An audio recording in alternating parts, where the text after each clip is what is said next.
The evening of 1st January 1978 carried a strange kind of calm over Bombay, a quietness that didn't belong to a city known for noise, motion, and endless life.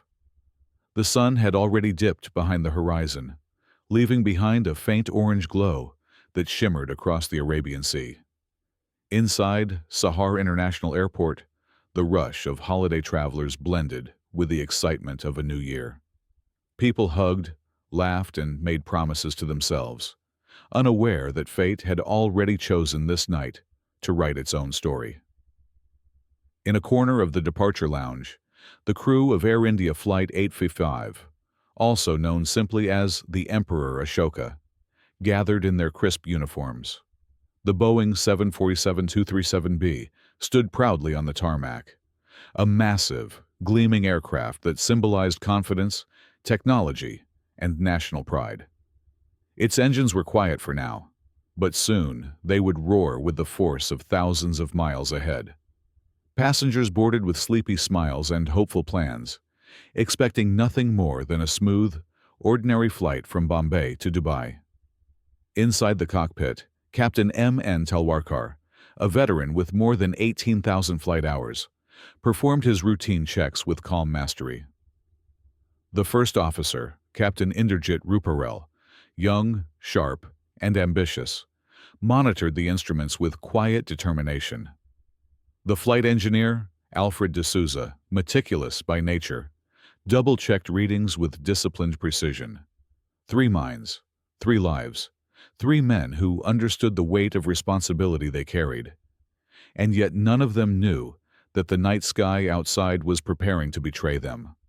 Passengers took their seats, fastening their belts as the cabin crew completed the final walkthrough. The doors sealed shut. Jet bridges rolled away. The aircraft pushed back from the gate. Everything was routine. Everything was normal. Everything was silently shifting toward a point of no return. At 8:05 p.m., Flight 855 began its taxi toward runway 27. The engines hummed, growing stronger. The lights of Bombay glimmered in the distance, warm, familiar, alive. Inside the cockpit, hands moved over switches with practiced rhythm. Clearances were given, instructions acknowledged. The massive aircraft aligned itself with the runway like a beast ready to leap into the air. When the throttles were pushed forward, the engines erupted with power. The aircraft surged ahead, gathering speed. Passengers leaned back into their seats. The wheels lifted from the ground. Flight 855 left the Earth behind, climbing steadily into the darkening sky. For a few precious minutes, everything was perfect. But perfection in aviation can be an illusion. Fragile, temporary, one misalignment away from disaster. As the aircraft ascended rapidly through 1,000 feet, the flight crew's eyes focused on the attitude indicator, a critical instrument that shows the aircraft's pitch and bank. Unbeknownst to them, one of the indicators was malfunctioning. A silent error. A small lie hidden deep within the glowing panel of gauges. A lie that would mislead even the best pilots. The captain glanced at his instrument and noticed something strange. A bank to the right. "Turning right," he announced, gently correcting with a left input. But the aircraft wasn't banking right. The instrument was. And the correction was the beginning of catastrophe. The first officer, trusting the captain's reading but looking at his own indicator, saw no such bank. The indicators disagreed. Something that should have triggered a cross-check, a deeper inspection. But the stress of night flying, the darkness outside, and the reliance on instruments over visual cues clouded the moment. The human brain looks for patterns, and on that night, the pattern it chose to trust was the wrong one. Outside, the Arabian Sea stretched like a sheet of ink, offering no horizon, no visible reference, no clue of orientation. The sky was black. The sea was black. The world was a void. And the aircraft was drifting into it unknowingly. The captain, believing the aircraft to be rolling further right, commanded stronger left corrections. The first officer, confused by the mismatch, voiced concern. But in the cockpit of a 747, moments of disagreement must be resolved quickly. Training often dictates trust in the captain. And so he trusted. The aircraft's left bank increased. The flight engineer noticed unusual readings and spoke up, but the cascade had already begun. What happens in a cockpit under confusion is often invisible to those who have never flown. Voices overlap, hands move faster, heartbeats quicken, decisions compress. The aircraft becomes a world within a world, and within that world, the pilots were losing their sense of up and down. The artificial horizon, the one they trusted, was lying. The aircraft, now banking sharply left, began descending. Not slowly, but with the invisible pull of gravity gripping its fuselage. The passengers felt only a gentle shift at first, nothing alarming. A slight tilt, a quiet hum. But the cockpit alarms were beginning to blink warnings that none of them could yet fully comprehend. "Something's wrong," the first officer said firmly. But there wasn't enough time left to solve the puzzle. At 8:10 p.m., only minutes after takeoff, the aircraft banked past 90 degrees. In the darkness, it wasn't a turn anymore. It was a fall, a deadly spiral into the sea. The captain pulled, correcting desperately, trying to bring the wings level. The first officer braced. The flight engineer called out readings, each more dire than the last. The aircraft's engines strained, roaring into the night as if trying to defy the inevitable. Below them, the black water surged upward. At 8:12 p.m., Air India Flight 855 struck the Arabian Sea. The impact shattered the silence of the night sky, sending fire and debris across the surface of the water. For a moment, the sea lit up with the glow of tragedy, and then swallowed everything back into darkness. There were no survivors. And as the waves closed over the wreckage, a single question hung heavier than the smoke in the air. How does a modern aircraft fall from the sky within 3 minutes of takeoff, without warning, without explosion, without time to save itself? The investigation that followed would reveal a story not of mechanical failure alone, but of human limitation, instrument betrayal, and the deadly trap of night flying over featureless terrain. A story that was only beginning. The Arabian Sea was calm that night, its surface stretching into the darkness like a mirror reflecting nothingness. For most travelers, this silence would bring comfort, but for pilots, it was a warning.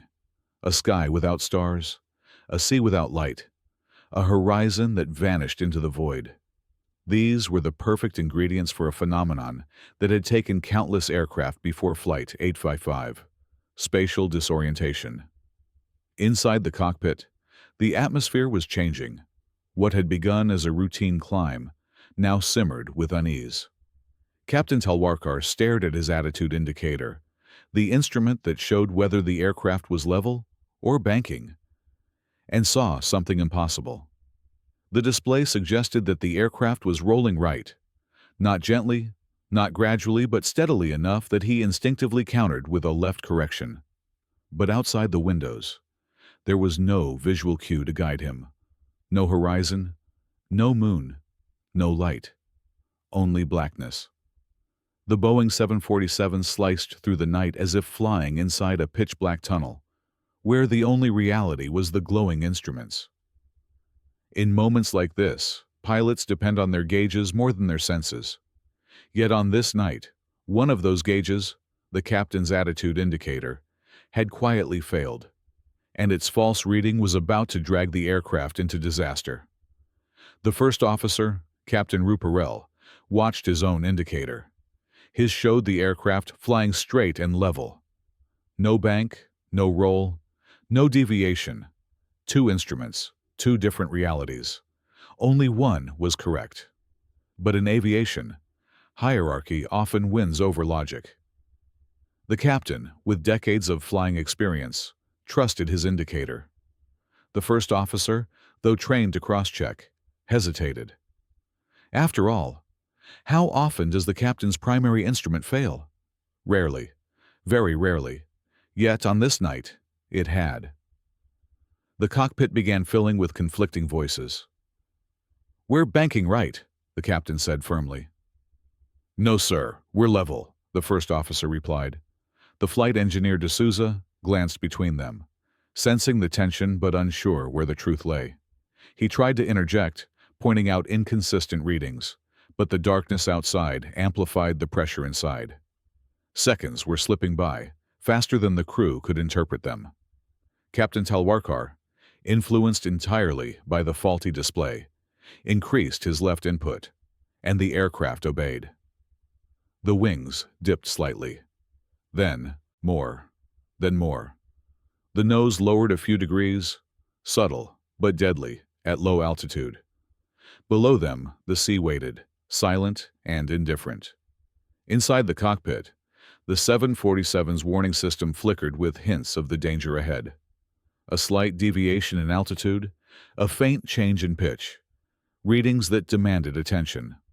But in the fog of human confusion, they were momentarily overlooked. The instrument disagreement had become an argument of perception, a tug-of-war between what the pilots saw and what they believed. At this point, the aircraft was entering a banking turn to the left. Small at first, then sharper, growing with every corrective input based on the faulty gauge. Captain Talwarkar leaned forward. "We're rolling right," he repeated, increasing the correction again.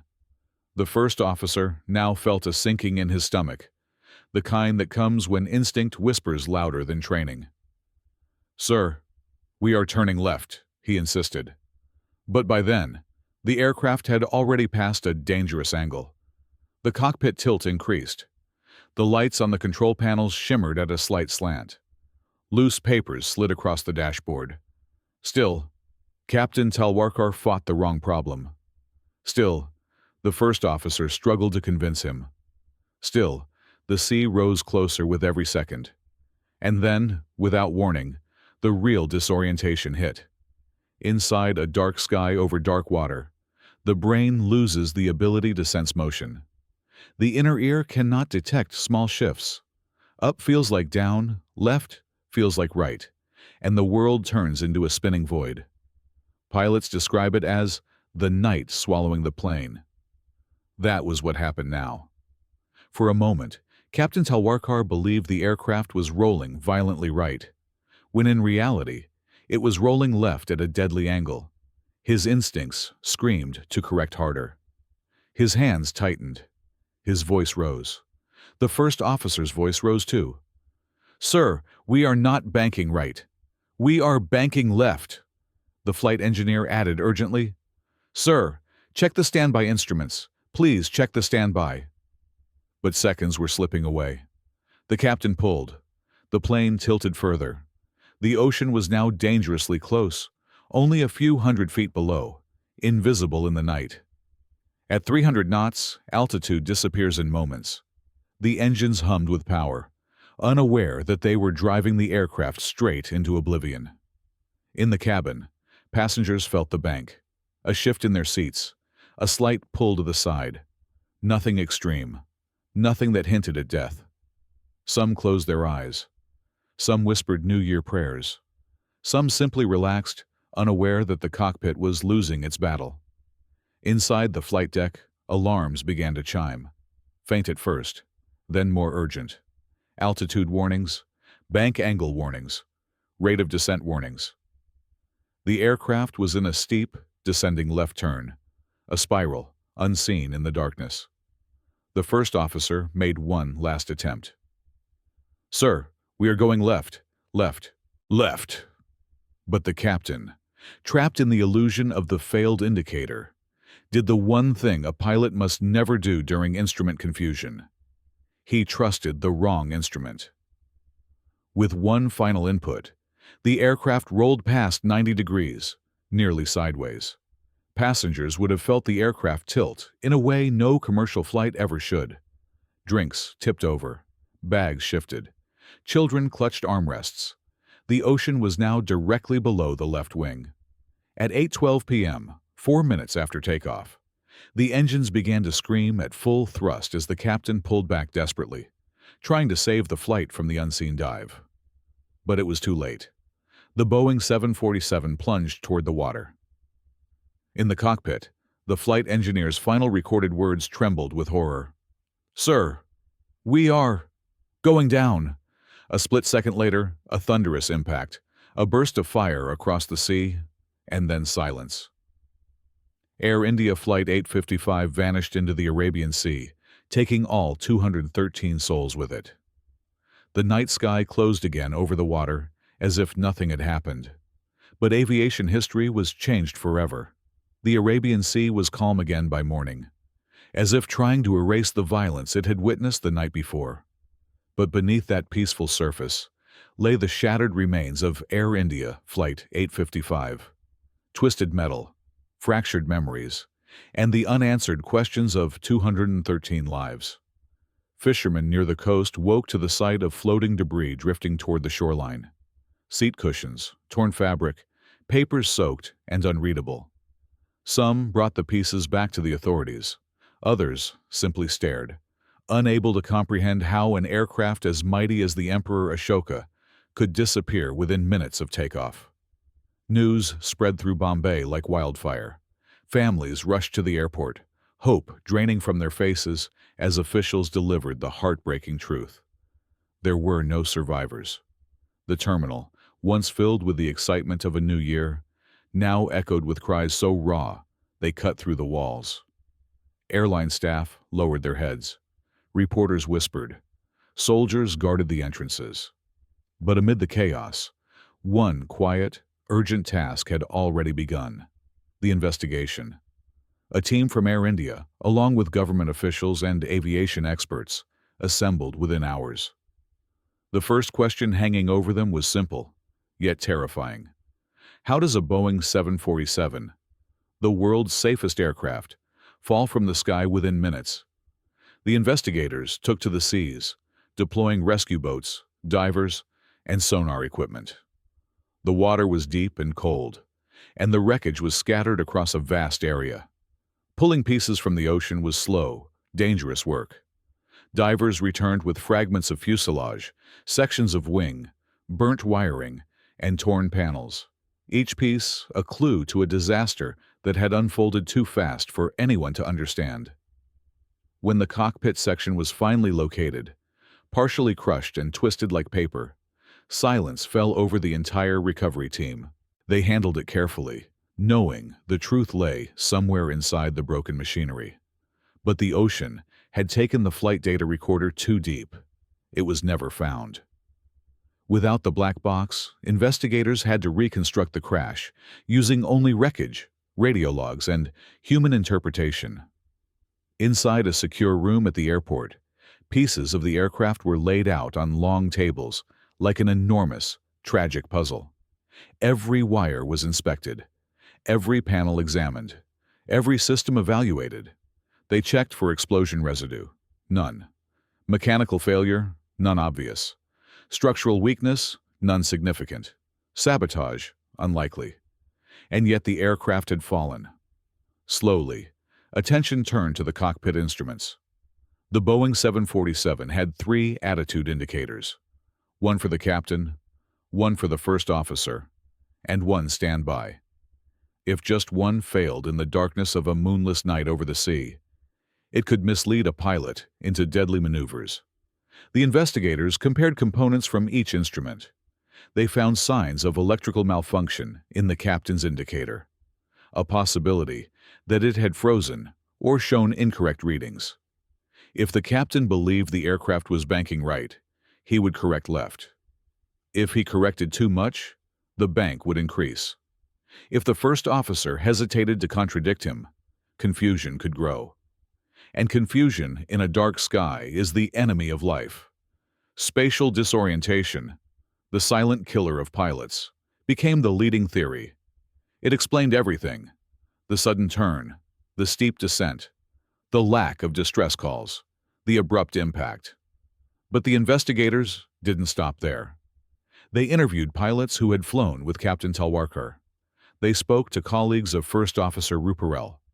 They examined maintenance logs. They reconstructed the climb, the altitude change, the power settings, the weather conditions. And the deeper they looked, the more one chilling reality came into focus. Flight 855 wasn't brought down by one failure. It was brought down by a chain of failures. A failed instrument, a dark, featureless sea, a horizon swallowed by night, a moment of uncertainty, a misjudgment, a correction in the wrong direction, and within seconds, a catastrophe. Investigators recreated the flight path using radar data. What they saw made their hearts sink. The 747 had indeed banked hard left in its final moments, spiraling downward in a tightening, fatal arc. There had been no time for recovery, no warning loud enough, no second chances. In their final report, they wrote the words that would echo through aviation history. Probable cause: spatial disorientation of the captain, following the failure of the artificial horizon. But this conclusion brought little comfort to the families. How could a single instrument error doom an entire aircraft? How could experienced pilots lose control so fast? How could a flight so full of life vanish so silently? In homes across India, Dubai, and beyond, grief settled like a shadow that would never fully lift. Parents sat silently with photographs they could no longer bear to set down. Children asked questions that no one knew how to answer. Wives stood at windows, waiting for footsteps that would never come. And the world learned once again that aviation, for all its triumphs, could still be humbled by the smallest failure. But something else happened too. A realization began to spread through the aviation community. If Flight 855 could fall, others could too. And the world decided never to let such a tragedy happen again. The investigation into Air India. Flight 855 was not just a search for answers. It became a confrontation with a truth aviation had ignored for far too long. Inside meeting rooms filled with diagrams, wreckage photographs, and exhausted investigators, a realization settled like fog. Human beings, even the best-trained pilots, can be betrayed by their own senses. Night flying over the sea had always been treacherous. Pilots described it as flying into a void, where the world looks the same in every direction. Without visual references, the eyes cannot tell what is up or down. The inner ear, confused by motion and gravity, sends false messages to the brain. Slowly, silently, orientation slips away. And on that New Year night over the black Arabian Sea, that void consumed the cockpit of Flight 855. Investigators recreated the event in simulators. They dimmed the lights, set the weather to clear but moonless, removed ground features, and failed the captain's attitude indicator. Test pilots, some of the best in the world, sat in the simulator with confidence, believing they could correct the aircraft easily. But within 40 seconds, every one of them made the same mistake. They followed the false instrument. Their correction went the wrong way. They entered a left bank without realizing it, and their simulated aircraft spiraled into the sea. Silence filled the simulator room. Even experts, with years of experience, could not escape the trap. For the first time, investigators fully understood the crushing weight of what had happened inside Flight 855's cockpit. The crew had not been incompetent. They had not panicked. They had been human, fallible in the face of sensory illusion, and betrayed by technology designed to guide them. This revelation changed everything. New training began across the world. Airlines introduced more rigorous instrument cross-check procedures. Pilots were taught to distrust their senses during night flying and instead rely on multiple instruments, verifying each one against others before reacting. Training scenarios now included dark, featureless flights over ocean environments, situations where spatial disorientation could arise unnoticed. The lesson was clear. One instrument can fail. A pilot must never trust a single source of truth. The tragedy of Flight 855 exposed another problem too. Cockpit. Authority. Captain Talwarkar was deeply experienced, respected, admired. But that respect had created an invisible barrier. When he believed the aircraft was rolling right, the first officer hesitated to challenge him strongly enough. This led to the introduction of Crew Resource Management, CRM, a concept that would revolutionize aviation. The idea was simple. Every crew member's voice holds equal weight. Hierarchy cannot silence safety. A question, a doubt, a warning. Anything could save a flight. It was one of the most important aviation reforms in history, and it was born from tragedies like this one. Families demanded answers. While the aviation world improved, families of the victims lived in the shadow of their loss. Air India delivered official statements. Newspapers published the investigation summary. But no report could explain the pain of losing a loved one in moments too fast to understand. Many families visited the shoreline where the debris had washed up. Some stood silently at the water's edge, imagining the final seconds of the flight. Others prayed. Some wept until the ocean breeze carried their cries away. A few clutched personal items recovered from the wreckage. A watch, frozen at 8:12 p.m., a child's shoe, a burnt passport page. These objects, ordinary by themselves, became sacred reminders of lives interrupted. The aviation industry faced a harsh truth. It was impossible to ignore anymore. A Boeing 747, the pride of modern engineering, could be undone by one faulty gauge. And so the industry evolved. Manufacturers redesigned attitude indicators to be more resilient, more accurate, less prone to electrical interference. Backup systems grew stronger, clearer, more intuitive. Regulators mandated redundant checks, improved training, and deeper awareness of spatial disorientation. Simulators were updated to mimic the sensory illusions that had confused Flight 855's cockpit. Pilots around the world were suddenly living the same scenario, learning to detect and resist the deadly spiral. And slowly, the world became safer. But the sea never forgot. Divers who worked the recovery mission recalled haunting scenes beneath the waves. Twisted metal, scattered seats, personal belongings suspended in the water. The aircraft lay broken, but strangely peaceful, as if resting after a struggle no one could witness. Many divers said the same thing. It felt like the sea was holding the truth. Yet the truth had already risen, in the form of lessons written in procedures, training manuals, and aviation reforms. The flight that lasted only minutes left an impact that would last decades. A quiet memorial. Years later, a memorial service was held for the victims of Flight 855. Families gathered in a solemn circle near the shoreline. Candles floated on the water, tiny flickers of light against the vast ocean that had taken so much. Some names were read aloud, some were whispered, others were spoken only in the hearts of those who missed them. As the candles drifted outward, the sky above grew dark, the same kind of darkness that once swallowed the aircraft. But this time, there was peace in the air, silence, acceptance, and a promise from the aviation world: never again. Never again would a crew be left confused in darkness. Never again would a single failed instrument go unnoticed. Never again would a lesson be learned at the cost of 213 lives.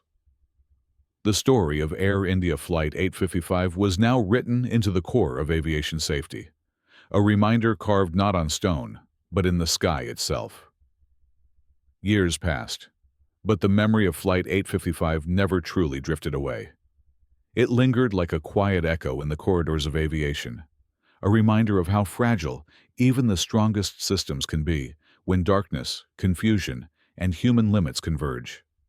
The crash had carved itself into the collective memory of Air India, into India's aviation history, and into the hearts of families who still spoke of their loved ones as if they had boarded the flight only yesterday. Yet time, as it always does, began to soften the sharpest edges of grief. The world moved on in small steps, even as the tragedy remained a shadow on the horizon. Bombay, now Mumbai, grew taller, louder, and brighter. New aircraft replaced old ones. New pilots stepped into cockpits. New procedures shaped the future of aviation. But every time a Boeing 747 rolled down the runway, some veterans in the airline would glance at it with a silent prayer, remembering the Emperor Ashoka and the night the sea swallowed it whole. A new generation of pilots learns the story. At aviation academies across India, young cadets sat in classrooms as instructors, narrated the events of January 1st, 1978. The room would fall silent when the diagram of Flight 855's flight path appeared on the screen. That sharp, terrible spiral into the sea.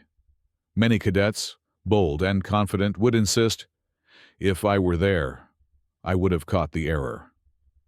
But when they entered the simulator, with the horizon removed, the attitude indicator failed, and darkness closing around them. Their confidence evaporated. Nearly every trainee repeated the same mistake. They believed the lie of the faulty gauge. They banked in the wrong direction. They descended without realizing. They fell. And when the simulator froze at the moment of impact, the instructor would turn slowly and say, "This is why Flight 855 matters. This is why aviation evolves. This is why you must never trust only what you think you feel." The lesson became not just technical, but spiritual. A humbling understanding that in the sky, the truth is never what it seems when darkness erases all references. Families who never found closure. Some families learned to live with the loss. Others never did. Every new year, a few of them would gather at the same shoreline where debris once washed ashore.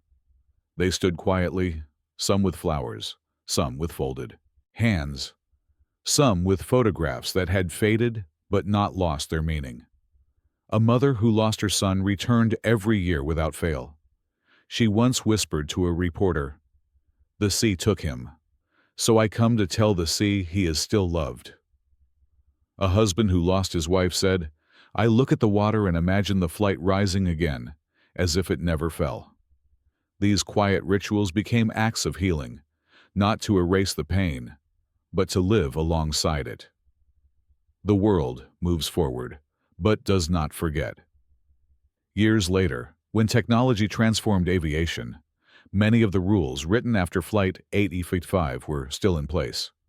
Redundant instruments, mandatory cross-checking, crew resource management protocols, enhanced night flying training, human factors psychology integrated into pilot education. Every pilot who sits in a cockpit today lives under the protection of those reforms. Every passenger who steps onto an aircraft benefits from the lessons paid for by the tragedy of Flight 855. And though most passengers will never know it, their safety is linked to the final minutes of that silent descent over the Arabian Sea. A sky made safer by loss. On an anniversary of the crash, an aviation historian wrote, "Flight 855 may have lasted only 3 minutes, but those 3 minutes changed aviation forever." He was right. In those minutes, the world learned that a single instrument failure can mislead even the best pilot. Humans cannot rely on senses in total darkness. Authority gradients can kill. Cross-checking is not optional. It is life-saving. Technology must evolve to prevent silent failures. And the most haunting lesson: a tragedy can happen without warning, without explosion, without time to recover. Silently, in darkness, in a matter of seconds. A final image in the sky. Imagine the final moments, not as terror, but as transition. The passengers, unaware of the unfolding confusion, may have felt only a strange tilt, a slight downward drift. A child sleeping against their mother's shoulder. A businessman reviewing documents. A family whispering New Year wishes.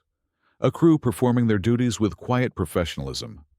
In the cockpit, 3 men struggled against an invisible enemy, an illusion created by darkness and a single failing gauge. They fought until the last second, their voices rising with urgency, their hands moving with desperate precision. No one gave up. No one stopped trying. No one surrendered to fear. The plane descended, the sea rose, and then, in a single moment that lasted forever, everything ended. But the story did not. It lived on in reports, training manuals, memorials, and in the very architecture of modern aviation. It lived on every time a pilot questioned an instrument, every time a first officer spoke up, every time a crew worked as a team, every time safety procedures saved a flight from disaster. Flight 855 fell that night, but through its fall, the sky itself became safer. The last word. As the sun rises over the Arabian Sea today, waves roll gently toward the shore. No one would guess that beneath those waters lies the final resting place of a lesson the world can never afford to forget. The passengers of Flight 855 may be gone, but their legacy is etched across the world's runways, cockpits, and aviation systems. Their story became a beacon, shining through the very darkness that once consumed the aircraft. A reminder that even in tragedy, humanity finds a way to rise.